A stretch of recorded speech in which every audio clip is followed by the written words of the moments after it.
Уникальная выставка оружия времен Великой Отечественной войны прошла у башни Согласия в Магасе. В экспозицию вошла также военная форма советских и немецких солдат. Выставка – одна из составляющих проекта «Патриотический кинематограф». Хава Газикова тоже впечатлилась. Станковый пулемет «Максим», ТТ-43, автоматическая винтовка Токарева – это лишь краткий список оружия, которое предлагает выставка. Среди экспонатов имеются и уникальные предметы. К примеру, пистолет-пулемет Судаева был сделан рабочими в 1943 году, которые находились в блокадном Ленинграде. У каждого экспоната своя история. Почти все здесь – это не копии и муляжи, а реальные образцы военных лет.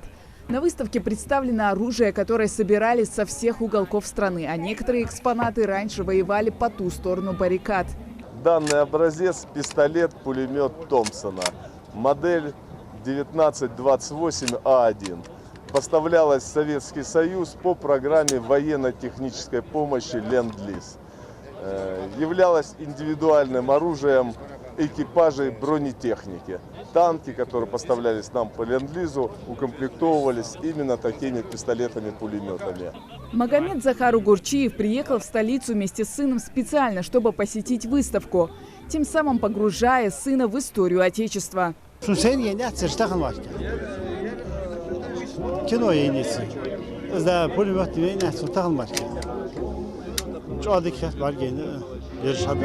Помимо оружия, посетители также могут увидеть здесь и военную форму советских и немецких солдат. Выставка проводится в рамках реализации проекта «Патриотический кинематограф» совместно с Комитетом молодежи Ингушетии, а также продакшн-студией «Барханоев Прод».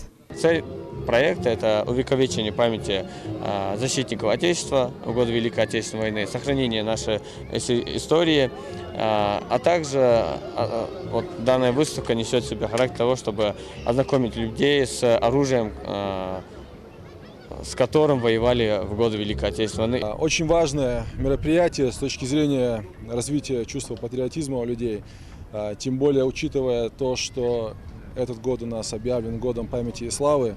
У нас многие мероприятия, они так или иначе связаны с Великой Отечественной войной. Выставка продлилась всего один день, но за столь короткий период посетители успели вдоволь насладиться и проникнуться военной атмосферой. Хава Газикова, Магомед Белакиев, Новости 24.